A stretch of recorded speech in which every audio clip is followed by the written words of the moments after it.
Hello everyone, welcome back to Garden of GS, and today's session will be Drishti IAS UPPCS test number 6 and the topic is Indian polity. So let's be start. Question number 1 है, इनके articles दिए हुए हैं और उनकी विषय वस्तु दी है, मिलान करना है।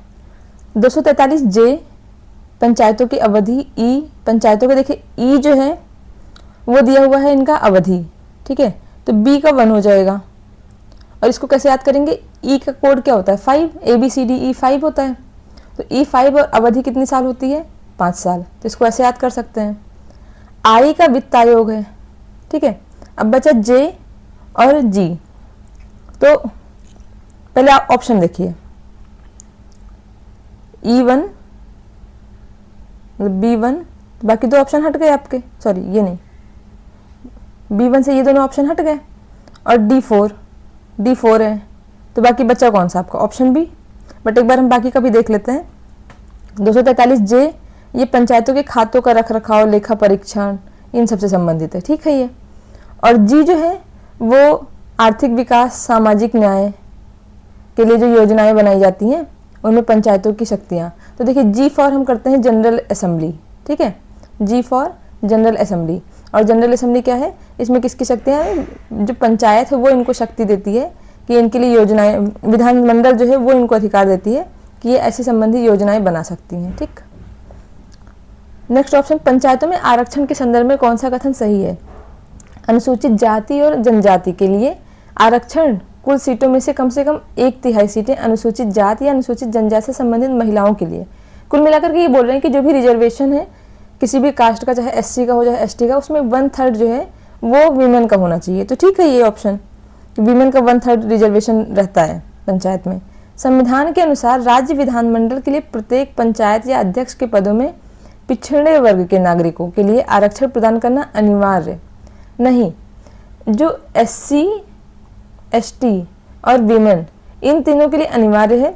SC ST का जनसंख्या के अनुपात में होता है, वीमेन का 1/3 होता है, और बाकी जो OBC का है वो राज्य विधानमंडल की स्वेच्छा अनुसार है, ठीक है।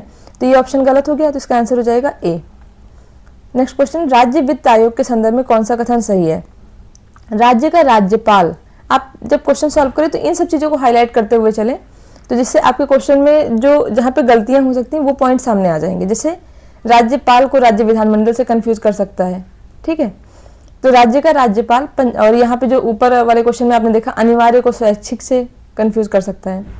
राज्य का राज्यपाल पंचायती राज संस्थाओं की वित्तीय स्थिति की समीक्षा करने हेतु प्रत्येक 5 वर्ष में एक वित्त आयोग के गठन के लिए बाध्य होता है। तो सबसे पहली बात तो कि राज्य वित्त आयोग जो है वो इसको बोलते हैं स्टेट फाइनेंस कमीशन, एक संवैधानिक निकाय है। इसका टाइम पीरियड कितना होता है 5 ईयर, ठीक है। और इसमें जो मेन चीज़ है कि राज्यपाल ही गठन भी करता है, तो ये भी ठीक है आपका, ये ऑप्शन भी ठीक है कि इसमें कौन करता है, राज्यपाल करते हैं। और ये औपचारिक रूप से मेनली क्या होता है कि जो फाइनेंस है उसका देखते हैं कि जो राज्य है वो राज्य के धन का वो किन किन उसमें, जैसे मान लीजिए राज्य के पास 100 रुपये आए हैं तो उसमें से कितना राज्य अपने पास रखेगा, कितना पंचायतों को बंटवारा करेगा, एक चीज़ हो गई। फिर विभिन्न जो पंचायतें हैं उनके बीच में कौन सी वाली पंचायत को ज़्यादा पैसा, कौन सी पंचायत को कम पैसा, इन सब का बंटवारा करता है। कुल मिलाकर के पैसे का जो बंटवारा होता है उसी को ये मेनली वित्त आयोग का काम है। तो ऑप्शन ए आपका ठीक है। नेक्स्ट है, वित्त आयोग के सदस्यों की अर्हताओं तथा उनके चयन की प्रक्रिया का निर्धारण राज्यपाल। देखिए जब भी कभी इस तरह के क्वेश्चन आते हैं कि उनकी अर्हता का निर्धारण और चयन प्रक्रिया, तो इन सब चीज़ों में मोस्टली जो है वो पार्लियामेंट या राज्य विधानमंडल जो भी कानून बना रहा है उसके पास अथॉरिटी होती है। तो इसमें कौन हो जाएगा, ये राज्यपाल गलत हो जाएगा और ये हो जाएगा राज्य विधानमंडल, तो इसका आंसर हो जाएगा ए। नेक्स्ट क्वेश्चन, जिला योजना समिति के संदर्भ में बताना है। ऐसी समिति के अध्यक्ष की नियुक्ति राज्यपाल द्वारा सीधे की जाती है ताकि प्रशासनिक तटस्थता सुनिश्चित की जा सके। देखिए पहले बता दें, अगर प्रशासनिक तटस्थता सुनिश्चित करना है तो उसकी नियुक्ति राज्यपाल नहीं करेंगे, ठीक है। मतलब सामान्यतः ये देखा जाता है कि ऐसी चीज़ों में, क्योंकि ये बायस्ड हो सकता है, अगर एक ही पर्सन है जो किसी की नियुक्ति कर रहा है तो बायस्ड हो सकता है, तो इसलिए ये ऑप्शन तो गलत हो गया आपका। इसमें मेनली क्या होता है कि चुनाव होता है, और चुनाव में से जैसे ये रहता है कि 2/3 सीट्स का चुनाव होता है, सॉरी 4/3 सीट्स का जो 4/5 सीट्स का चुनाव होता है, 1/5 सीट्स जो हैं वो रखी जाती हैं नॉमिनेशन के लिए। उनका नॉमिनेशन राज्यपाल करता है और इनकी जो नियुक्ति होती है, चुनाव होता है, वो सदस्यों में से ही अपने में से होता है। ठीक है, तो ऑप्शन ए गलत हो गया। एक जिला योजना समिति के 5 में से 4 सदस्यों का चुनाव, वही 5 में से 4 मतलब 5 में से 4/5 की बात कर रहा है, चुनाव जिला पंचायत और नगर पालिका के निर्वाचित सदस्यों द्वारा अपने में से ही किया जाता है। ठीक है, जो भी पंचायत और नगर पालिका के सदस्य निर्वाचित हुए हैं अब तक, जिनको जनता ने निर्वाचित किया है, उन्हीं में से 4/5 सदस्य निर्वाचित किए जाते हैं और 1/5 सदस्य को क्या होता है, नामांकन होता है। तो इसका ऑप्शन बी हो गया। नेक्स्ट क्वेश्चन, नगर पालिका परिषद के संदर्भ में कौन सा कथन सही है? यह उन ग्रामीण क्षेत्रों के लिए होती है जो शहरी क्षेत्रों में परिवर्तित हो रहे हैं। इनके लिए नगर पंचायत होती है।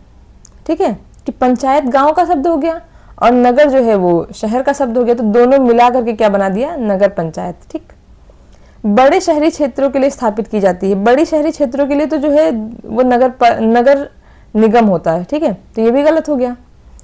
और ये छोटे शहरी क्षेत्रों के लिए गठित होती है, ये ठीक है। जैसे कोई जिला है तो अगर बहुत बड़ा नहीं है तो वो सामान्यतः जो है जिले का मुख्यालय वो किस में आ जाता है, छोटे शहरी क्षेत्रों में, और वो क्या हो जाता है, नगर पालिका परिषद। ठीक है, और ये केवल महानगरीय शहरों में, नगरों में गठित की जाती है ना। महानगरीय में तो वही फिर नगर निगम और ये सब चीज़ें आ जाती हैं। तो ये ऑप्शन क्या हो गया, ऑप्शन इसका हो जाएगा सी।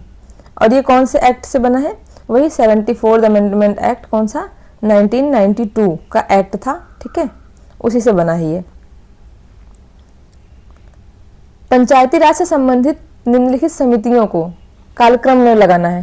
देखिए सबसे पहले आपने कौन सी पढ़ी है, बलवंत राय मेहता 1 नंबर पे, नंबर 2 पे अशोक मेहता। इससे देखिए कोई आंसर आ रहा है, 1 2 आंसर आ गया डी। फिर बाकी भी देख लेते हैं। सॉरी ऐसे नहीं, ये तो गलत कर दिया मैंने। सबसे पहले क्या आएगा, 3, फिर 2, तो 3 2 ये हटा दीजिए, हटा दीजिए, हटा दीजिए। ऑप्शन क्या आ गया, सी, 3 2 1 4। फिर उसके बाद में GVK राव थे और फिर सिंघवी थे। ठीक है, तो ये ऑप्शन आपका कौन सा हो जाएगा, सी। और ये मेनली गठित हुई थी बलवंत राय मेहता 57 में। 1957 को ऐसे याद रखें 1857 में, कि 1857 में विद्रोह हुआ, तो ऐसे ही 1957 में विकेंद्रीकरण के लिए बलवंत राय मेहता की बलपूर्वक विद्रोह हुआ था, तो इसलिए फिर बलवंत राय मेहता जी आ गए। और फिर आ गए अशोक मेहता, ये आए 78 में। ठीक, फिर आते हैं GVK राव।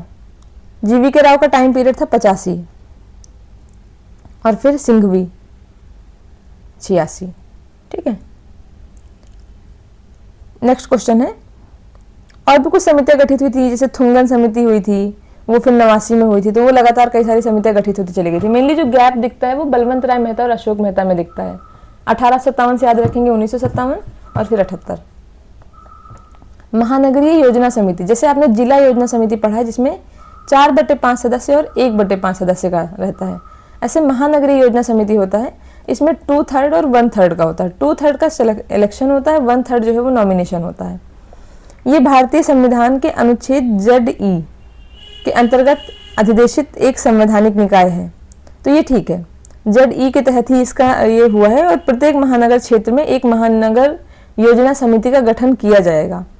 ठीक है, और ये जो उस महानगर क्षेत्र की विकास की प्रारूप योजना तैयार करेगी, तो ये काम होता है महानगर योजना समिति। जैसे जिला योजना समिति जिले से संबंधित, विकास से संबंधित कार्य करती है, योजना तैयार करती है, ठीक ऐसे ही भारत के प्रत्येक महानगरीय क्षेत्र में एक महानगरीय योजना समिति का होना अनिवार्य है, जो विकास की प्रारूप तय करती। ठीक है, ये अनिवार्य है। और अनिवार्य शब्द बहुत बार कंफ्यूजन क्रिएट कर देता है कि अनिवार्य सामान्यतः नहीं होता है, बट कुछ जगहों पे होता है। ठीक है, जैसे ये आप जब नगर पालिका और मतलब पंचायत वाला जो पढ़ेंगे, पंचायत और नगर पालिका वाला, उसमें कई सारी चीजें हैं जो अनिवार्य आती हैं। महानगरीय क्षेत्र को ऐसे क्षेत्र के रूप में परिभाषित किया गया है जिसकी जनसंख्या 5 लाख, ना 5 लाख नहीं है, 10 लाख जनसंख्या है। 10 लाख से ज्यादा जनसंख्या है अगर, तो उसको महानगरीय क्षेत्र कहा जाता है।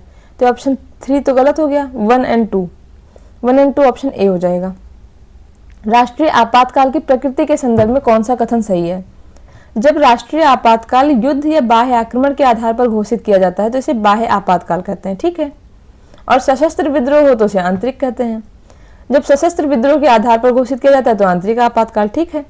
सशस्त्र विद्रोह का आधार शाह आयोग की सिफारिश पर संविधान में जोड़ा गया था, ठीक है। ये मेनली हुआ था, देखिए पहले था 3 शब्द थे, युद्ध, बाह्य आक्रमण और आंतरिक अशांति। फिर लग गई इमरजेंसी, और इमरजेंसी में ये माना गया कि इसका दुरुपयोग हुआ है, आंतरिक अशांति, क्योंकि आंतरिक अशांति को डिफाइन कोई कैसे करेगा, तो है ना, ये बहुत ब्रॉड टर्म है और बहुत डेप्थ वाला टर्म है, तो उसको कैसे कोई डिसाइड करेगा कि आंतरिक अशांति केवल 100 लोगों के अशांत होने से मान लिया जाए, 1 लाख या पूरी जनता या एक राज्य, ऐसे करके। तो इस वजह से इस शब्द को ही हटा दिया, किसमें, 44th अमेंडमेंट जो एक्ट हुआ उसमें इसको हटा करके इसकी जगह पे क्या कर दिया गया, सशस्त्र विद्रोह। अब इसको डिफाइन किया जा सकता है कि अगर एक बड़ी संख्या में लोग सशस्त्र विद्रोह कर दें तो ये चीज हो जाएगी, ठीक है।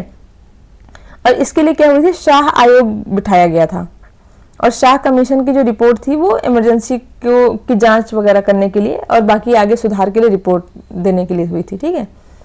तो अब जो है वो आंतरिक अशांति और ये सब जो शब्द हैं, ये मेनली क्या हो गया है कि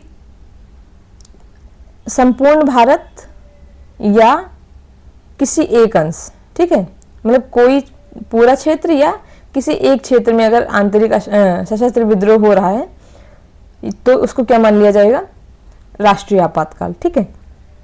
अब ये क्या होता है कि एक बार में जब घोषणा होती है तो एक बार में 6 माह तक आपातकाल लगा रहेगा। पहले क्या था, 2 महीने था कि 2 माह के अंदर संसद की संस्तुति अनिवार्य है, लेकिन अब इसको घटा करके 1 माह कर दिया गया ताकि दुरुपयोग ना किया जा सके, ठीक है। तो इसका आंसर क्या हो जाएगा, ऑप्शन डी, तीनों ही सही हैं। और एक चीज और बता दो, जैसे 3 तरह की इमरजेंसी होती हैं, आपने पढ़ा होगा, आर्टिकल 352, 356 और 360। पहले सब में 2 माह था, ठीक है, कि 2 माह के अंदर संस्तुति अनिवार्य है। अब 352 वाले का जो मिसयूज हुआ उसको 2 माह की जगह 1 माह कर दिया, एक चीज। दूसरी, संस्तुति के लिए साधारण बहुमत पहले था, simple majority, simple majority, simple majority, ठीक है। और अब क्या कर दिया गया है, इसको इसकी जगह पे स्पेशल मेजोरिटी कर दिया गया, ठीक। और ये दोनों सिंपल ही हैं, 2 माह भी वही हैं, सिंपल भी हैं, और ये 1 माह हो गई है, ठीक है। नेक्स्ट क्वेश्चन है, संपत्ति के अधिकार के संदर्भ में कौन सा कथन सही है। क्योंकि संपत्ति का अधिकार अब मूल अधिकार नहीं रहा, कौन से संशोधन से हुआ था ये, संपत्ति का अधिकार मूल अधिकार नहीं रह गया था, ये आप लोग कमेंट में बताएंगे, क्योंकि ये बहुत ज़्यादा पॉपुलर है और इसको आपने कई जगहों पे पढ़ा भी होगा, है ना। तो संपत्ति का अधिकार मूल अधिकार पहले था आर्टिकल 19(1)(f) के तहत, ठीक है, एक था, और आर्टिकल 31 के तहत, 2 आर्टिकल थे, इनके तहत ये मूल अधिकार था पहले। इसको बाद में हटा दिया गया, कब, 44th अमेंडमेंट, ठीक है, 1978 में इसको हटा करके और संवैधानिक या विधिक अधिकार अब बना दिया गया है, मूल अधिकार नहीं है। तो क्या बोला, चूंकि संपत्ति का अधिकार अब मूल अधिकार नहीं रहा, इसलिए कोई भी व्यक्ति इसके उल्लंघन के लिए अनुच्छेद 32 के तहत सुप्रीम कोर्ट में याचिका दायर नहीं कर सकता, ठीक है ये, क्योंकि जो फंडामेंटल राइट होते हैं केवल उन्हीं को लेकर के आप आर्टिकल 32 में जा सकते हैं, अदरवाइज नहीं। बट आर्टिकल 226 है एक, यह है हाई कोर्ट का, इसमें फंडामेंटल राइट और प्लस अदर दोनों चीजें आती हैं, ठीक है। और ये यहाँ 31 से और 19(1)(f) से हटा करके कहाँ जोड़ा गया है, 300A में। अनुच्छेद 300A के उल्लंघन से व्यथित कोई भी व्यक्ति अनुच्छेद 226 के तहत हाई कोर्ट जा सकता है, ठीक है। वही बात, क्योंकि हाई कोर्ट में फंडामेंटल राइट के अलावा अदर भी राइट्स हैं के लिए आप जा सकते हैं, तो इसका आंसर क्या हो जाएगा, बी। सॉरी, ये भी सही है और ये भी सही है, तो इसका आंसर क्या हो जाएगा, सी हो जाएगा, इसका आंसर सी हो जाएगा। राष्ट्रीय आपातकाल की संसदीय स्वीकृति के संदर्भ में कौन सा कथन सही है। आपातकाल की उद्घोषणा के अनुमोदन हेतु अपेक्षित बहुमत उसके निरंतर बने रहने को अस्वीकृत करने हेतु अपेक्षित बहुमत से अधिक होता है। ये कहना ये चाह रहे हैं कि एक है कि लागू करना, एक है खत्म करना, इसका जो बहुमत है वो चाहिए स्पेशल मेजॉरिटी, ठीक है। इसमें क्या, वही आधे से अधिक प्लस 2/3, और इसमें क्या चाहिए, साधारण बहुमत, मतलब 50% + 1। तो ये बात ठीक है कि ये लागू करने के लिए जो बहुमत चाहिए वो ज़्यादा चाहिए रादर देन उसके हटाने के, अस्वीकृत करने के, ठीक है। तो ये ऑप्शन ठीक है। आपातकाल के अनुमोदन के लिए विशेष बहुमत की आवश्यकता 44वें संशोधन द्वारा लागू की गई। जो मैंने आपको पहले भी बताया कि 352 में जो पहले सिंपल मेजॉरिटी था उसको क्या कर दिया गया है, स्पेशल मेजॉरिटी। बाकी 356 और 360 के लिए अभी भी सिंपल मेजॉरिटी ही है। तो ये ऑप्शन भी ठीक है। तो 10 का आंसर क्या हो जाएगा, सी। निम्न में से किन विषयों को 42वें संशोधन द्वारा राज्य सूची से समवर्ती सूची में स्थानांतरित कर दिया गया। देखिए इसमें 5 विषय हुए थे। कौन से? Forest, education, weight and measurement, और जस्टिस, जुडिशरी, और एनिमल या वाइल्ड लाइफ एनिमल। ये 5 संशोधन हुए थे। ठीक है, तो इसमें क्या हो जाएगा, शिक्षा और वन। ठीक है, ना तौल और नाप, ये हो गया वेट का, डब्लू से।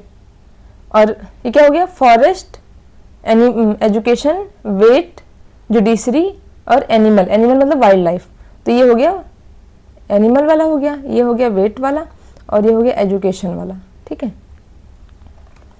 और ये हो गया एफ से फॉरेस्ट। बस ये जुडिशरी वाला बचा। तो ये ऑप्शन क्या हो जाएंगे, सारे ही सही हैं।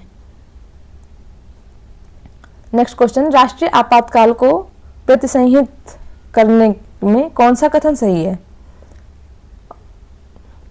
इसमें क्या हो जाएगा, आपातकाल की निरंतरता के अनुमोदन के लिए प्रस्ताव संसद के दोनों सदनों द्वारा पारित किया जाना आवश्यक है। हाँ, एकदम सही है।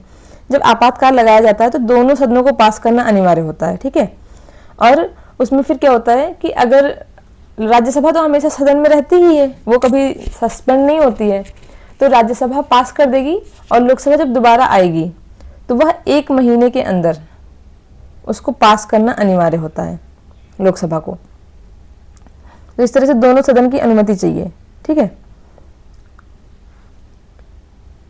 कहने का मतलब है कि राज्यसभा पहले अनुमोदन कर सकती है। ठीक है, पहले कर सकती है राज्यसभा, फिर लोकसभा अगर सत्र में नहीं है तो लोकसभा का पुनर्गठन हुआ, मतलब सत्र में नहीं का मतलब ये मॉनसून सेशन और बजट सेशन की बात नहीं हो रही है।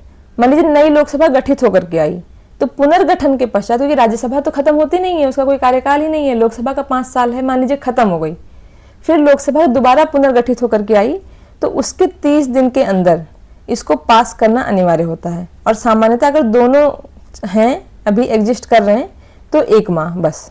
ठीक है, तो वही 1 माह, इसको 30 दिन समझ लीजिए, 1 माह एक्स्ट्रा टाइम दे दिया गया है। और इसमें क्या होता है मेनली कि ये तो हो गया जब लागू होती है तब अनुमोदन की बात हो रही है, वही जब खत्म करना है तो खत्म करने में राज्यसभा के पास कोई खास पावर नहीं है। लोकसभा जो है साधारण बहुमत से अगर पास कर दे कि अब इसको अस्वीकृत किया जाता है, मतलब अब इसको कंटिन्यू करने की जरूरत नहीं है, तो अगर लोकसभा साधारण बहुमत से पास कर देती तो राष्ट्रपति को उसको समाप्त करने की घोषणा करना अनिवार्य होता है। ठीक है, तो इसका आंसर क्या हो जाएगा, ऑप्शन ए ठीक है। ऐसा प्रस्ताव सदन में उपस्थित एवं मतदान करने वाले सदस्यों के साधारण बहुमत से पारित किया जाता है। क्या ये ठीक है? अभी मैंने बताया विशेष बहुमत से, है ना कि साधारण बहुमत से। तो ये क्या हो जाएगा, 1 मिनट, ये प्रतिसंहत जो शब्द है, ओके सॉरी फॉर, ये एक देखिए इंग्लिश में देखिए तो क्लियर होगा। इंग्लिश में दिया हुआ है रिवोकेशन दिया हुआ है। रिवोकेशन का मतलब होता है खत्म करना, समाप्ति की घोषणा की बात हो रही है।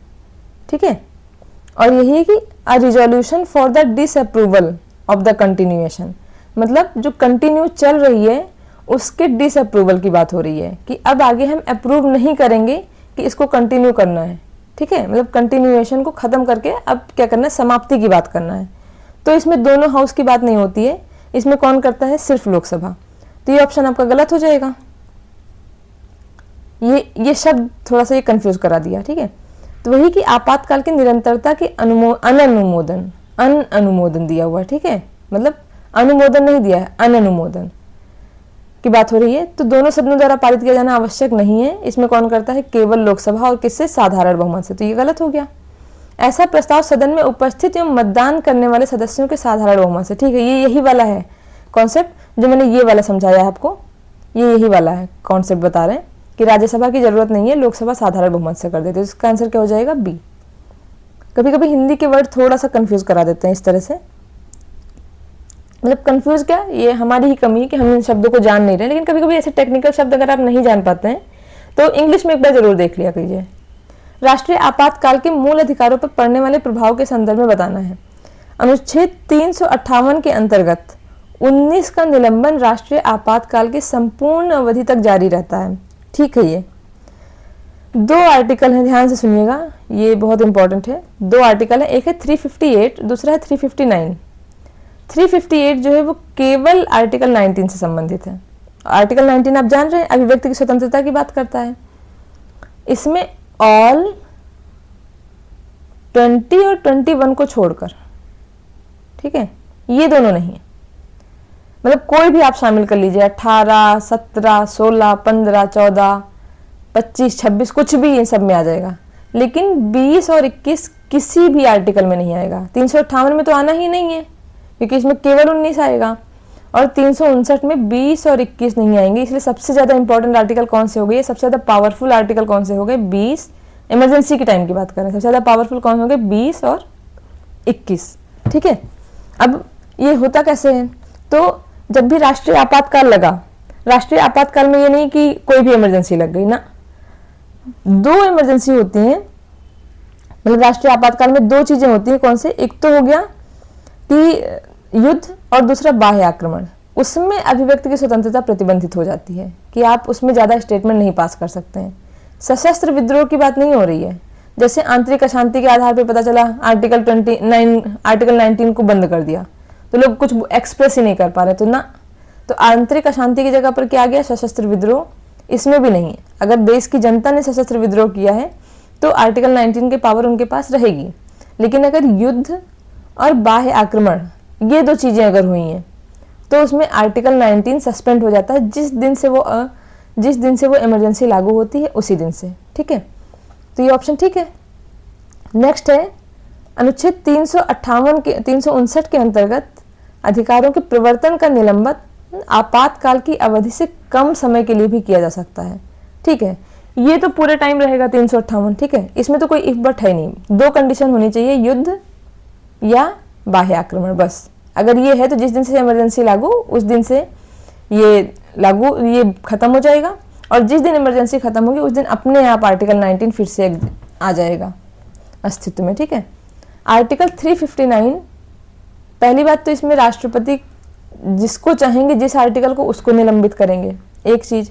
दूसरा, मान लीजिए 2 साल के लिए इमरजेंसी लगी, और वो क्या हो सकता है, 1 जनवरी से लगी इमरजेंसी, 1 जनवरी 2015 से लेकर के और 31 दिसंबर 2017 तक लगी, मान लीजिए। ठीक है, अब ऐसे में राष्ट्रपति चाहे तो बीच में केवल 1 महीने के लिए, 1 अप्रैल से लेकर के और 1 मई तक, बीच में सिर्फ इतने दिन के लिए आर्टिकल 15 को निलंबित कर सकते हैं। आई होप समझ में आ गया होगा इतनी डिटेल के बाद। लेकिन अगर कोई चाहे कि आर्टिकल 20 या 21 को प्रेसिडेंट इस टाइम के लिए सस्पेंड कर दे तो ना, आर्टिकल 20 और 21 किसी भी हालत में सस्पेंड नहीं हो सकता है। ठीक है, तो इसका आंसर क्या हो जाएगा, 1 मिनट, तो ये ऑप्शन ठीक है। वही कि अनुच्छेद 358-59 के अंतर्गत अधिकारों के प्रवर्तन का निलंबन आपातकाल की अवधि से कम समय के लिए, जैसे ये आपातकाल मैंने बताया यहाँ पे 2 साल है, और निलंबित कितने समय के लिए कर रहे हैं, 1 महीने के लिए, तो उससे कम अवधि के लिए भी कर सकते हैं। तो इसका आंसर क्या हो जाएगा, सी। ठीक है, नेक्स्ट क्वेश्चन, राष्ट्रपति शासन के संदर्भ में बताना है कौन सा कथन सही है। अनुच्छेद 356 के अनुसार जब कोई राज्य संघ द्वारा दिए गए किसी निर्देश का पालन करने में विफल रहता है तब राष्ट्रपति के लिए यह घोषित करना विधिसम्मत होगा कि राज्य सरकार संविधान के अनुरूप नहीं चलाई जा सकती है। ठीक है, मतलब कुल मिलाकर के अगर कहने का मतलब इसको सिंपल वर्ड में यह है कि केंद्र ने कोई निर्देश दिया राज्य को और राज्य ने क्या किया, उस बात को मानी ही नहीं। जैसे मान लीजिए स्वास्थ्य की कोई योजना थी या स्वास्थ्य से संबंधित कोई भी इनिशिएटिव था, केंद्र ने कहा सब लोग राज्य सरकारें ऐसा ऐसा कर लें, प्रतिबंध लगा दें इन चीज़ों पे, लोगों के आने जाने पे प्रतिबंध लगा दें, अनावश्यक लोग आए जाए ना, भीड़ भाड़ में इकट्ठा ना हो, इस तरह की चीज़ें हैं। ठीक है, लेकिन राज्य क्या करता है, उनको नहीं मानता है उन निर्देशों को। तो ऐसे में केंद्र है, केंद्र चाहे तो उन पे क्या कर सकती है, राष्ट्रपति शासन लगा सकती है जनहित में, कि जनहित के लिए ऐसा करना अनिवार्य था लेकिन आपने ऐसा नहीं किया। ठीक है, 3 आर्टिकल हैं, 352, 56 और 60। ये तो आपने पढ़ लिया अभी पिछले क्वेश्चन में। ये क्या है? राष्ट्रीय आपातकाल है, नेशनल इमरजेंसी इसको बोलते हैं। 56 वाला जो है 356, ये क्या है? राष्ट्रपति शासन, ये इसको राज्य आपातकाल भी बोलते हैं, ठीक है, प्रेसिडेंट रूल बोलते हैं इसको। ये 60 वाला इसको बोलते हैं फाइनेंशियल इमरजेंसी, ये वित्तीय आपातकाल। अब देखिए, ये आर्टिकल 356 तो ठीक है कि 356 के तहत लगता है, लेकिन ये जो प्रोविजन दिया गया है वो 356 में नहीं 365 में दिया गया है। बस ये ध्यान रख लेना है आपको, बस कि 365 में ऐसा कहा गया है कि अगर ऐसा है तो राज्य सरकार लगा सकती है, ठीक है, और लगाएगी किसके तहत? 356 के तहत। आई होप क्लियर हो गया होगा। अब ज़्यादा डेप्थ में जाएंगे तो और कंफ्यूज होते चलेंगे। नेक्स्ट क्वेश्चन है, नेक्स्ट स्टेटमेंट है, यदि अनुमोदित हो जाता है तो राष्ट्रपति शासन 6 माह तक प्रभावी रहता है तथा समय समय पर अनुमोदन के साथ इसे अधिकतम 5 वर्ष तक ना। राष्ट्रपति एक बार में 6 माह तक लगाया जाता है और इसको बढ़ा करके लास्ट 3 ईयर्स तक अधिकतम बढ़ा सकते हैं। वो भी उस स्थिति में मान लीजिए चुनाव नहीं हो पा रहे हैं, ठीक है, या कि निर्वाचन आयोग ने मना कर दिया कि अभी चुनाव नहीं हो पाएंगे। दूसरी चीज हो सकती है कि कहीं और नेशनल इमरजेंसी लग गई हो, ये पूरे देश में लग गई हो या उस क्षेत्र में लग गई हो नेशनल इमरजेंसी, तो ऐसी स्थिति में राष्ट्रपति शासन को बढ़ाया जा सकता है, अदरवाइज इसको नहीं बढ़ाया जा सकता है। और एसआर बोम्बे केस आया कब? 1994 में। इसने इस चीज की लिमिट कर दी कि पहले राष्ट्रपति शासन कभी भी लग जाता था, लेकिन एसआर बोम्बे ने इसको किया कि न्यायिक समीक्षा इसकी अनिवार्य कर दी कि अब जो है राष्ट्रपति शासन अगर लगाया जाएगा तो उस पर कोर्ट जांच कर सकता है कि आपने क्यों लगाया है, क्या वैलिड है या नहीं। अगर इनवैलिड है तो उसको खत्म करना पड़ेगा। तो इसलिए अब थोड़ा सा सरकारें भी इस चीज को लेकर के सतर्क रहने लगी हैं कि इसका मिसयूज बहुत कम करती हैं, ठीक है। और इसमें कुछ लोग कंफ्यूज हो रहे हैं 365 और 356 में। तो इसका सिंपल सा है, 365 में मान लीजिए एग्जाम्पल है 365 है, ठीक है, जैसे घर में कोई बोल रहा है, घर के एग्जाम्पल छोड़िए, इसे समझते हैं कि सपोज बोला गया है कि राष्ट्रपति शासन जो लगेगा, मतलब राष्ट्रपति घोषणा करेंगे, तो इसमें क्या बोला गया है 356 में कि राष्ट्रपति घोषणा करेंगे, ठीक है, या राष्ट्रपति को घोषणा करने का प्रोविजन है, वो किसके तहत है? 356 के तहत, कि इन राज्यों में राष्ट्रपति शासन आज से लगाया जाता है। ये किसमें कहा जाएगा? 356 में। 365 में कहा गया है कि अगर राज्य सरकारें केंद्र की बात को मानने में विफल रहती हैं या केंद्र की जो निर्देश है उनका पालन करने में विफल रहती हैं, तो ऐसी स्थिति में राष्ट्रपति के लिए यह घोषित करना विधि सम्मत है कि राज्य सरकार संविधान के अनुरूप नहीं चलाई जा सकती है, ठीक है। ये इसमें राष्ट्रपति शासन राष्ट्रपति घोषित करेंगे कि नहीं चलाई जा सकती है।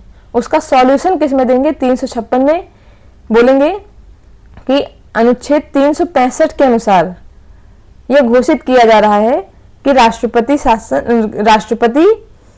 ये घोषित करेंगे कि राज्य सरकार संविधान के अनुरूप नहीं चलाई जा रही है, अर्थात ये 365 की विफलता को दर्शा रहा है।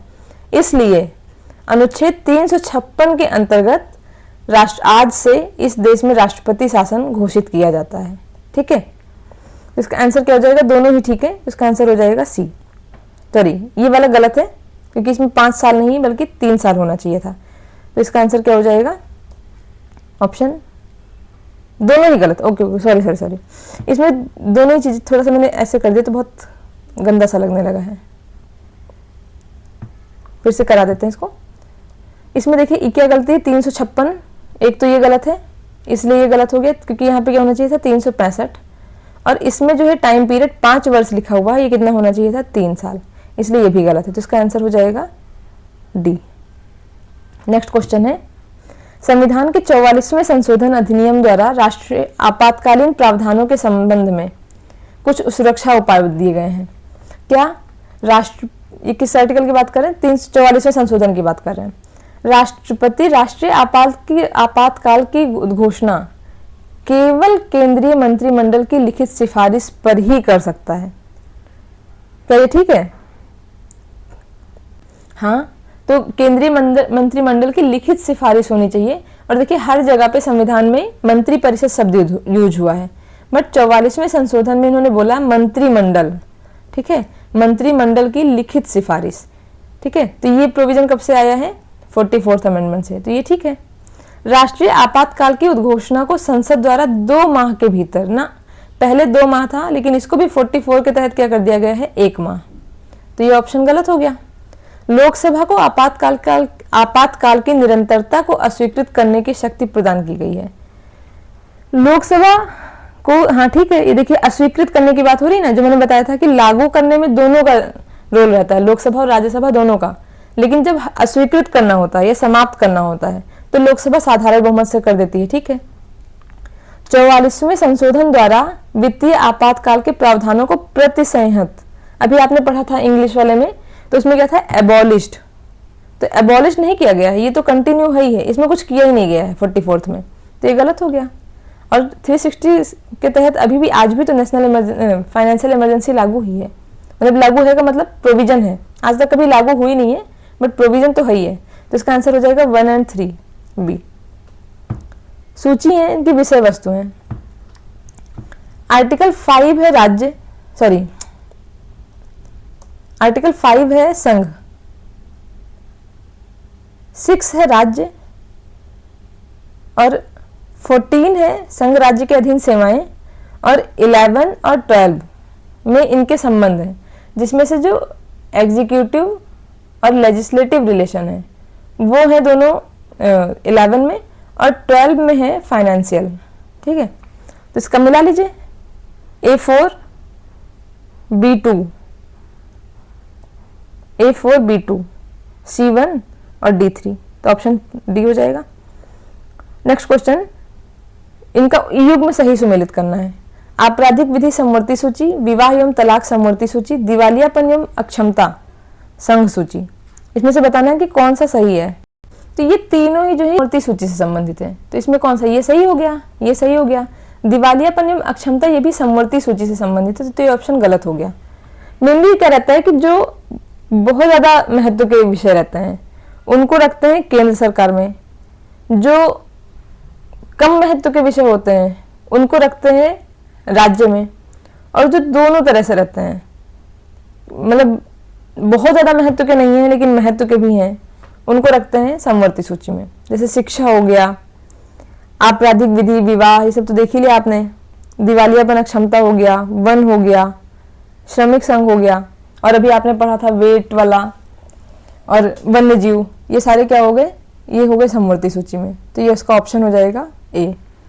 नेक्स्ट क्वेश्चन है, भारतीय संविधान की द्वितीय एवं तृतीय अनुसूची के संदर्भ में बताना है कि कौन सा सही है।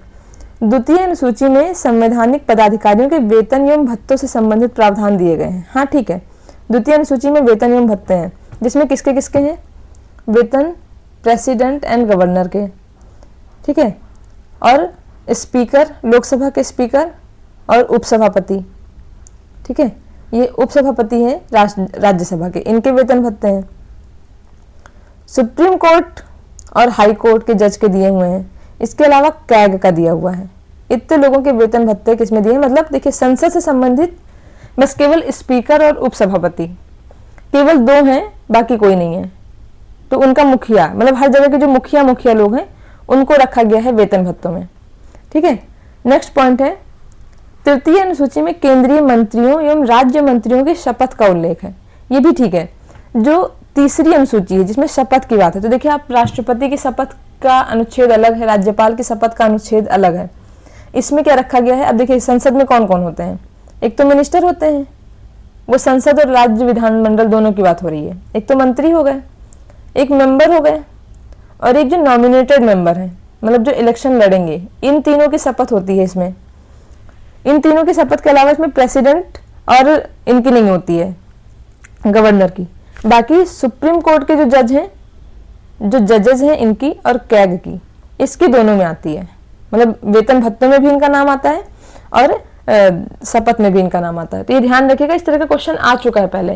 तो हमें ये लगता है कि जब सबके वेतन की बात हो रही है तो सबके ही वेतन की बात होगी, शपथ की बात है तो शपथ की ही सबकी बात होगी। तो ना, ध्यान रखना है हमें कि शपथ में संसद वाले सब, बल्कि जो जजेस हैं सुप्रीम कोर्ट, हाई कोर्ट के और कैग, ये तो दोनों में कॉमन है। बस शपथ में संसद, सा से शपथ, सा से संसद। संसद का मतलब संसद की भी बात हो रही है और राज्य विधानमंडल की भी बात हो रही है, ठीक है। और इसमें क्या है, जो वेतन वाले में बात है, तो ये संसद वाले सारे हट गए। तो कौन कौन हट गया, मेंबर भी हट गए, मिनिस्टर्स भी हट गए और नॉमिनेटेड मेंबर भी हट गए। नॉमिनेटेड मतलब जो नॉमिनेशन की बात हो रही है, जो चुनाव लड़ने से पहले शपथ लेते हैं, ये उसकी बात हो रही है, वो सारे हट गए। उनकी जगह पे कौन आ गया, स्पीकर और उपसभापति और बाकी प्रेसिडेंट और गवर्नर, ठीक है। तो इसका आंसर क्या हो जाएगा, सी। केंद्र राज्य संबंधों के संदर्भ में बताना है कि प्रथम प्रशासनिक सुधार 1966, जिसको ARC भी बोलते हैं, फर्स्ट ARC, इसकी सिफारिश के संदर्भ में कथन पर विचार करना है। अनुच्छेद 263 के अंतर्गत अंतरराज्यीय परिषद की स्थापना, मतलब ये बोला गया है कि जो प्रशासनिक सुधार था उसके आधार पे कौन कौन सी जो है सिफारिशें मानी गई, कि उनके संदर्भ में क्या क्या हुआ। 263 के अंतर्गत अंतरराज्यीय परिषद की स्थापना हुई थी, एकदम ठीक है।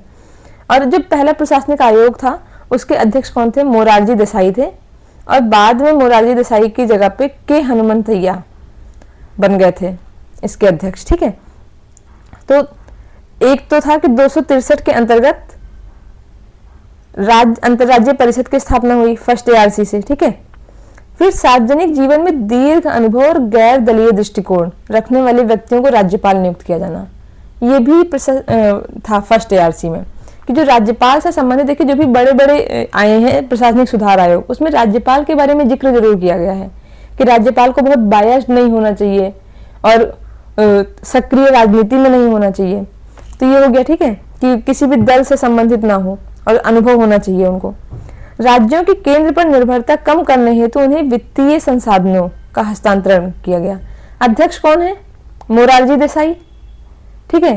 तो हम याद रखेंगे कि जो मोर लोग होते हैं, मतलब जो वित्त कोई मांगता है तो क्या बोलते हैं, more, please more finance more provide, ठीक है, मोर फाइनेंस प्रोवाइड। राज्यों को अधिकतम शक्तियों का प्रत्यायोजन, कि राज्यों को ज्यादा से ज्यादा शक्तियां दी जानी चाहिए, ठीक है। तो ये भी इनका था, मतलब मेनली राज्य के पक्ष में झुका हुआ थोड़ा था, कि मतलब जिससे एक संघ की जो गरिमा है उसको बना के रखा जा सके। तो ये ऑप्शन डी हो जाएगा। नेक्स्ट क्वेश्चन है, संशोधन बताने हैं कि कौन सा कब हुआ। अब देखिए ABCF है, तो ये तो ऑब्वियस सा है कि सीक्वेंस पहले A आया होगा उसके बाद ही B आया होगा। तो ये क्या हो जाएगा, 62 में A, 69 में B, 71 में C, 75 में F। ये तो हो गया इनकी मैचिंग का, मतलब इस क्वेश्चन का आंसर तो नॉर्मल हो गया, ठीक है। और ये आंसर क्या हो जाएगा, फिर इस तरह से आंसर A हो जाएगा 20 का। लेकिन इसमें जो हमें ध्यान रखना है वो क्या रखना है, A से है नागालैंड, ये इंपॉर्टेंट पॉइंट है। अब देखिए कैसे है, नागा में N ऐसे बन रहा है, N, A for Nagaland, B for Assam, A B को उल्टा कर दीजिए, ठीक है। F से है सिक्किम और C से क्या है, मणिपुर, CM, ठीक, और CM जो है AB, तो ये तो कर लेंगे आप, AN कर लेंगे, और FS मतलब कहीं फंस गया कोई, तो FS। अनुच्छेद 343 में राजभाषा संबंधी प्रावधानों के संदर्भ में कौन सा कथन सही नहीं है। राजभाषा जो है संघ की राजभाषा देवनागरी लिपि में होगी, ठीक है, देवनागरी लिपि में तो रखी गई है, लेकिन इन्होंने क्या बोला है कि कौन सा सही नहीं है। तो ये ऑप्शन ठीक है, संघ की राजभाषा जो है राजभाषा देवनागरी लिपि में हिंदी होगी, ठीक है। संघ के आधिकारिक प्रयोजन के लिए प्रयुक्त होने वाले अंकों का रूप भारतीय अंकों का अंतरराष्ट्रीय स्वरूप होगा। जैसे कि पहले हिंदी में कैसे लिखा जाता था, 1 2 3 4 5, ठीक है, ऐसे लिखा जाता था। अब क्या है, 1 2 3 4 5, मतलब 1 2 3 4 5 भी इसको बोलते। तो ये अंतरराष्ट्रीय रूप ये है और भारतीय ये था। तो अब क्या कर रहे हैं कि इस वाले को स्वीकार कर लिया गया, तो ये भी ठीक है। लेकिन हमसे पूछा है गलत, तो 1 और 2 तो होंगे ही नहीं, 1 2 तो होंगे ही नहीं। ऑप्शन आया C, ये गलत है। लेकिन हम देखते हैं कैसे। संविधान में यह प्रावधान किया गया कि संविधान लागू होने के 10 वर्ष बाद अंग्रेजी आधिकारिक भाषा के रूप में समाप्त हो जाएगी ना, ये 10 नहीं, ये 15 वर्ष रखा गया था। और 15 वर्ष मतलब 1965 संविधान लागू होने के, तो 1950 से 1965 15 वर्ष के लिए रखा गया था कि अंग्रेजी आधिकारिक कार्यों के लिए जारी रहेगी। और फिर बाद में जो है भाषाई चिंताओं और गैर हिंदी भाषी राज्यों के विरोध के कारण अंग्रेजी का प्रयोग कई माध्यमों से जारी रहा। जैसे एक आया राजभाषा अधिनियम आया 1963 में, फिर राजभाषा संशोधन अधिनियम आया 1967 में। इसी वजह से आज भी जो है वो अंग्रेजी संघ की सहायक राजभाषा के रूप में जारी है। ठीक है, संघ की राजभाषा क्या है? आज भी देवनागरी लिपि में हिंदी है। ठीक है, ये देवनागरी लिपि में हिंदी, लेकिन सहायक राजभाषा कौन है? अंग्रेजी। 22वीं अनुसूची में शामिल भाषाओं के संदर्भ में सही नहीं है, गलत है। 71वें संशोधन ने 3 भाषाएं जोड़ी, कोंकणी, मणिपुरी और नेपाली। हाँ, तो ये ठीक है। इसमें देखिए मेनली हुआ था कि पहले थी 14 भाषा, ठीक है, फिर एक जोड़ी गई सिंधी, और ये कब जोड़ी गई? सिंधी जोड़ी गई थी 21वें संशोधन 1967, ठीक है, 1967 में। फिर दूसरी आई, ये जोड़ी गई 71वां संशोधन आया जिसमें 3 जोड़ी गई, कोंकणी, मणिपुरी और नेपाली। ये 3 जोड़ी गई। ये कौन सा संशोधन आया? 71वां संशोधन और 92, ठीक है। फिर तीसरा आता है, इसमें 4 जोड़ी गई, बोडो, डोंगरी, मैथिली, संथाली, और ये जोड़ी गई 92 अमेंडमेंट एक्ट 2003 में। अब हम क्वेश्चन सॉल्व करेंगे। तो पहले क्या थे? 14, फिर हो गई 15, फिर 16, 17, 18 हो गई, और फिर 19, 20, 21, 22, और आज 22 भाषाएं हैं। तो देखिए क्या है, 71वें संशोधन में 3 भाषाएं जोड़ी गई, कोंकणी, मणिपुरी, नेपाली। देखिए 71वां संशोधन 1992, और 3 भाषाएं कौन सी जोड़ी गई? कोंकणी, मणिपुरी, नेपाली। तो ये ऑप्शन ठीक है, लेकिन हमें बताना है गलत। 71वें संशोधन के बाद 8वीं अनुसूची में भाषाओं की कुल संख्या 17 नहीं 18 हो गई, क्योंकि देखिए 14 और 4 18, तो ये हो गई 18। तो ये ऑप्शन गलत हो गया, और हमें यही जानना है कि कौन सा सही नहीं है। तो ऑप्शन 2 जिसमें है वो हो जाएगा, ऑप्शन 2, ठीक है। लेकिन 1 तो होना ही नहीं है। असमिया को भारतीय संविधान 1950 की मूल 8वीं अनुसूची में शामिल किया गया था, तो ये भी ठीक है, असमिया शामिल थी, जो 14 भाषाएं थी उनमें शामिल थी। तो इस तरह से ऑप्शन 2 हो जाएगा, जो गलत है। शास्त्रीय भाषा के संदर्भ में कौन सा कथन सही है? संस्कृत पहली भाषा थी जिसे शास्त्रीय भाषा का दर्जा प्राप्त हुआ ना, सबसे पहले तमिल थी। तमिल को शास्त्रीय भाषा का दर्जा प्राप्त हुआ था सबसे पहले, और ये दर्जा हुआ था 2004 में। तो ये ऑप्शन ठीक है। संस्कृत दूसरी थी, TS थी, तमिल, संस्कृत, फिर तेलुगु, फिर कन्नड़, ठीक है, फिर मलयालम और फिर उड़िया, ये थी। फिर अभी 5 और शास्त्रीय भाषाएं जोड़ी गई हैं। क्या? पाली, प्राकृत, मराठी, असमिया और बंगाली। तो अब कितनी हो गई हैं? 11 भाषाएं, ठीक है। तो सबसे पहली तमिल, फिर थी संस्कृत, ठीक। तो ये ऑप्शन क्या हो गया? गलत हो गया, ये सही हो गया। शास्त्रीय भाषा का दर्जा संस्कृति मंत्रालय, देखिए बहुत माइनर सा डिफरेंस है, मतलब मिनिस्ट्री तो बहुत अलग अलग है, लेकिन शास्त्रीय भाषा हमको लगे कि संस्कृति से संबंधित है ना, शिक्षा मंत्रालय, ठीक है। तो ये ऑप्शन गलत हो गया आपका। इसका आंसर क्या आ जाएगा? 23 का बी, ठीक। अब ईयर देख लेते हैं। तमिल जोड़ी गई 2004 में, फिर संस्कृत 2005 में, फिर तेलुगु 8, कन्नड़ 13, मलयालम भी 13 और उड़िया 14, और बाकी ये जो 5 भाषाएं हैं ये सबसे इंपॉर्टेंट हो गई हैं, क्योंकि 2024 में 5 भाषाएं जोड़ दी गई, ठीक है। तो ये बहुत इंपॉर्टेंट हो गया है। भारत में नागरिकता प्राप्त करने के संदर्भ में कौन से कथन सही नहीं है? हाँ, एक चीज और बता दूं कि इसमें क्या क्या इनकी कंडीशंस होती हैं। देखिए वीडियो लंबा जा रहा है, अभी तक हम 23 क्वेश्चन सॉल्व कर पाए हैं, लगभग 43-44 मिनट होने वाले हैं।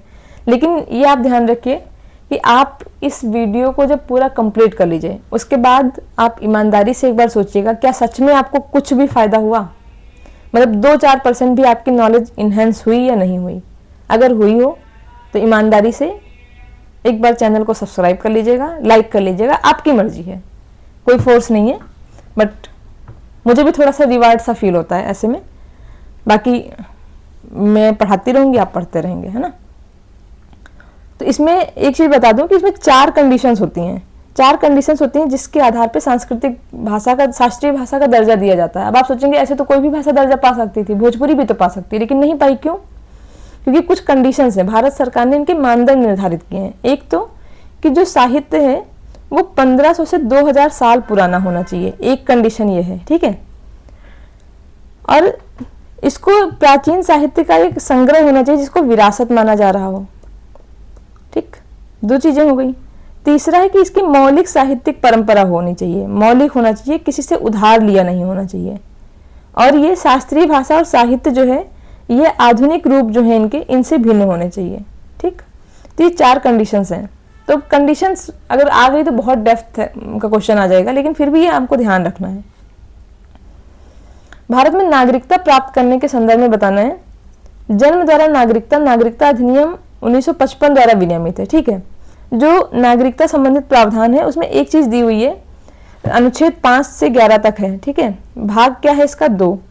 इसमें ये कहा गया है अनुच्छेद 11 में कि नागरिकता से संबंधित कोई भी अधिनियम जो है वो बनाने की पावर किसके पास है? संसद के पास। एकमात्र यही है जिसके पास पावर है, और वो है भारत की संसद, जिसके पास नागरिकता संबंधी अधिनियम बनाना है। ठीक है, तो ये जो भी अधिनियम बनाते हैं वो इसी के तहत बनाते हैं, अनुच्छेद 11 के तहत। और पहला जो बना था वो 1955 में बना था, नागरिकता अधिनियम 1955। 26 जनवरी 1950 के बाद भारत में जन्मा व्यक्ति माता पिता की राष्ट्रीयता से अप्रभावित रहते हुए स्वतः ही नागरिक बन जाता है ना, ऐसा नहीं है। माता पिता की नागरिकता भी प्रभावित करती है। जैसे मान लीजिए कोई है कोई शरणार्थी है और हो सकता है कि वो अवैध घुसपैठिया हो, अब उसकी संतान यहाँ हो गई तो उसको नागरिकता मिल जाएगी अगर। तो इस तरह से कोई भी अवैध शरणार्थी आ गया यहाँ पे, और इस तरह से तो भारत की जनसंख्या बहुत ज़्यादा बढ़ती चली जाएगी अगर हम ऐसे सबको मान्यता देते चले जाएंगे तो। और जनसंख्या बढ़ती चली जाएगी, दूसरी चीज़ ये हो जाएगी कि वो अवैध शरणार्थी है तो उनका बच्चा वैध हो गया, यहाँ पे वैध नागरिक हो गया। तो इस तरह से तो फिर कोई भी अवैध शरणार्थी भारत में आता चला जाएगा, तो इसलिए शरणार्थियों को बहुत प्रमोट हो जाएंगे, शरणार्थी बढ़ावा मिलेगा उनको। तो इस वजह से ये चीज़ नहीं रखी गई है। स्वतः नागरिकता का नियम पहले था, 1 जुलाई 1987 से पहले था। ठीक है, लेकिन अब नहीं है। अब माता पिता की राष्ट्रीयता का भी ध्यान में रखा जाता है कि उनकी नागरिकता की स्थिति क्या है, मतलब किस देश के नागरिक हैं आज के टाइम पे। और अवैध प्रवासी की स्थिति मैंने बता ही दी आपको। नागरिकता अधिनियम 1986 को जन्म से नागरिकता और अवैध प्रवासन से संबंधित जो प्रावधान है उनको सख्त करने के लिए अधिनियमित किया गया था। कब? 1986 में। और उसी के तहत फिर बताया गया कि 1 जुलाई 1987 से ये नियम लागू हो गया। ठीक है, भारतीय संविधान संपूर्ण भारत के लिए एक ही नागरिकता प्रावधान करता है, ये आपको पता ही होगा। 1 और 3 इसका सही हो जाएगा, तो इसका आंसर हो जाएगा ए। और अब क्या नियम है 1 जुलाई 1987 के बाद कि भारत में जन्म लेने वाला व्यक्ति तभी भारतीय नागरिक बनेगा जब जन्म के समय उसके माता पिता में से कोई एक भारतीय नागरिक रहे हों। बहुत इंपॉर्टेंट कंडीशन है। वो कब आई है? 1987 में। ठीक है, ध्यान रखना है।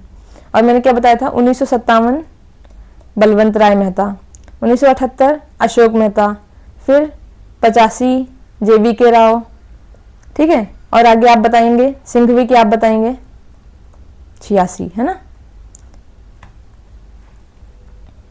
नेक्स्ट है, केंद्र सरकार किसी नागरिक को उसकी नागरिकता से वंचित कर सकती है यदि किस स्थिति में? नागरिकता धोखाधड़ी या मिथ्या प्रस्तुतिकरण द्वारा प्राप्त की गई हो। ठीक है, बिल्कुल कर सकती है। 3 कंडीशन होती है इनके निरस्त करने की। जो नागरिकता प्राप्त करने की शर्तें हैं वो है 5, और जो निरस्त करने की शर्तें हैं वो है 3। ठीक है, तो क्या है 3? एक तो है त्याग दिया हो किसी ने अपने मन से, एक है समाप्ति कि कहीं और उसने नागरिकता ले ली है तो भारत की नागरिकता समाप्त हो जाएगी। तीसरा है वंचित।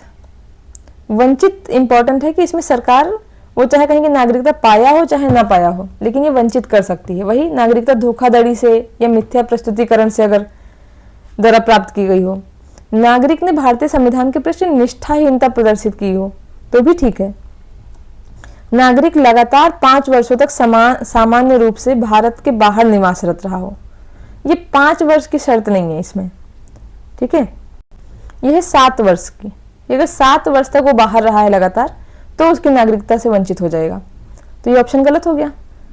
नागरिक को पंजीकरण देशीयकरण द्वारा के 5 वर्षों के भीतर किसी देश में 2 वर्ष के कारावास की सजा हुई हो, अगर 2 साल की सजा अगर हुई हो, जो भी पंजीकरण उसका रहा हो उसके ड्यूरेशन के 5 साल के अंदर में, तो भी उसकी नागरिकता खत्म हो जाएगी। तो ये ऑप्शन 1, 2 और 4 ऑप्शन सी, आंसर सी हो जाएगा इसका। नेक्स्ट क्वेश्चन है, समता के अधिकार के संदर्भ में कौन सा कथन सही है? अनुच्छेद 16 के अंतर्गत संसद किसी राज्य या संघ राज्य क्षेत्र में कुछ नियोजन हेतु निवास को शर्त के रूप में निर्धारित कर सकती है। ठीक है, जैसे आप देखेंगे जब वैकेंसीज आती हैं जॉब की, तो उसमें ये दिया रहता है प्रोविजन कि ये उत्तर प्रदेश के नागरिक की उसमें निवास है, मतलब फॉर्म भरा जाता है। अगर यूपी की वैकेंसी तो रहता है कि क्या आप उत्तर प्रदेश के निवासी हैं, कि बिहार की आती तो रहता है कि आप बिहार के निवासी हैं। तो वो उसमें उस राज्य के जो निवासी लोग होते हैं उनको स्पेशल प्रेफरेंस दी जाती है, तो ठीक है ये। अनुसूचित जातियों या जैसे मान लीजिए कुछ ग्राम स्तर पर कोई वैकेंसी आती है, तो उसमें एक शर्त होती है कि उस गांव का निवासी होना चाहिए। जैसे आप देखें आंगनबाड़ी की वैकेंसी हो गई, या पंचायत सहायक की हो गई, या रोजगार सेवक की हो गई, तो इन सब क्षेत्रों में भी जो है निवास एक शर्त होती है। अनुसूचित जातियों एवं जनजातियों के लिए पदोन्नति में आरक्षण का लाभ 77 संविधान संशोधन अधिनियम द्वारा प्रस्तुत किया गया था। ठीक है, इनका जो प्रमोशन से संबंधित जो था आरक्षण, वो 77th अमेंडमेंट में दिया गया था, तो ये ऑप्शन ठीक है। और इस तरह से क्या हो जाएगा, ये आंसर सी हो जाएगा इसका। और जैसे आप देखेंगे कि एक आया EWS आया, तो EWS किसमें था, ये भी आर्टिकल 16 से संबंधित था। ठीक है, और इसका आंसर सी है। नेक्स्ट क्वेश्चन है, भारत में मूल अधिकार आत्यंतिक नहीं है बल्कि युक्त युक्त प्रतिबंधों के अधीन है। ठीक है, जैसे बोलने की स्वतंत्रता हमें है 19(1)(a) के तहत, ठीक है, 19(1)(a) के तहत, बट 19(2) में 19 सब क्लॉज 2 में इससे संबंधित प्रतिबंध भी दिए गए हैं कि आप बोल सकते हैं, लेकिन ऐसा नहीं कि देशद्रोह के खिलाफ, देशद्रोह के लिए कुछ भी बोलना शुरू कर दें। व्यक्तिगत अधिकारों को सामाजिक व्यवस्था एवं राष्ट्रीय सुरक्षा के हितों के साथ संतुलित किया जाना आवश्यक है। ठीक है, एकदम सही है कि आप ऐसा कुछ ना बोले जिससे राष्ट्रीय सुरक्षा को खतरा हो जाए, तो इसका आंसर डी हो जाएगा। जैसे बोलते हैं कि आपके अधिकार वहीं तक हैं जहां तक दूसरों के अधिकार शुरू होते हैं। ठीक, निवारक निरोध पर विधायी शक्तियों के संदर्भ में बताना है, केवल संसद को राज्य की सुरक्षा से संबंधित कारणों हेतु निवारक निरोध पर कानून बनाने की विशिष्ट शक्ति प्राप्त होती है। निवारक निरोध पर पहली बात तो है कि केवल संसद के पास पावर नहीं है, इसमें कौन देखता है, संसद और राज्य दोनों देखते हैं, दोनों ही नियम बना सकते हैं। जैसे आप देखेंगे राज्यों में बहुत सारे ऐसे नियम बने हुए हैं। संसद तथा राज्य विधानमंडल दोनों को लोक व्यवस्था बनाए रखने से संबंधित कारणों हेतु निवारक निरोध पर कानून बनाने की समवर्ती शक्ति प्राप्त है। ठीक है, ये दोनों को ही प्राप्त है। ठीक है, तो इसमें तो आंसर क्या हो जाएगा, बी। और निवारक निरोध में क्या होता है, 3 माह से ज्यादा किसी व्यक्ति को गिरफ्तार कर सकते हैं, लेकिन 3 माह से ज्यादा समय के लिए नहीं। ठीक, और उससे ज्यादा तभी कर सकते हैं अगर एक सलाहकार बोर्ड जो होता है वो इस चीज की अनुमति दे दे तभी। नेक्स्ट क्वेश्चन, निम्न में से कौन से प्रेस की स्वतंत्रता पर प्रतिबंध लगाने के वैध अधिकार हैं? अनुसूचित जनजाति के हितों का संरक्षण।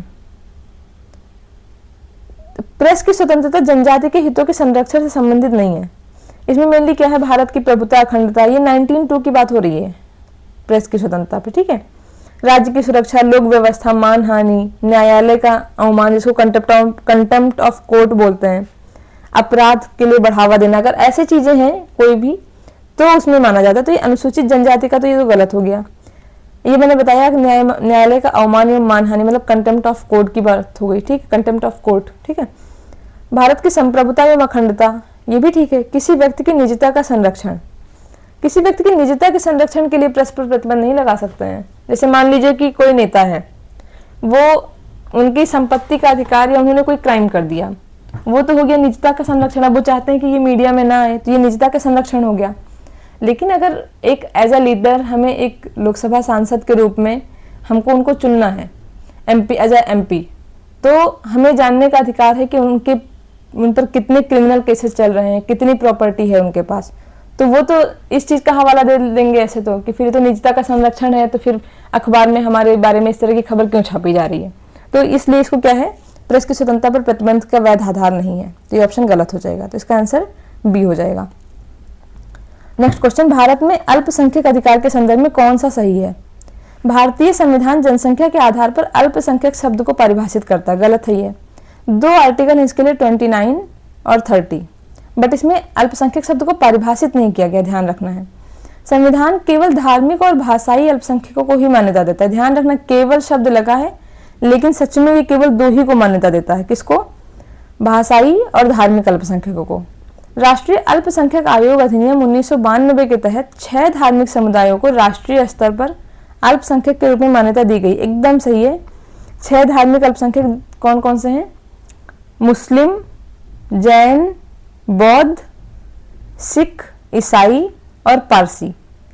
ठीक है, कौन से? मुस्लिम, बौद्ध, जैन, 3 हो गए। सिख, ईसाई जिसको क्रिश्चियन बोलते हैं, और पारसी।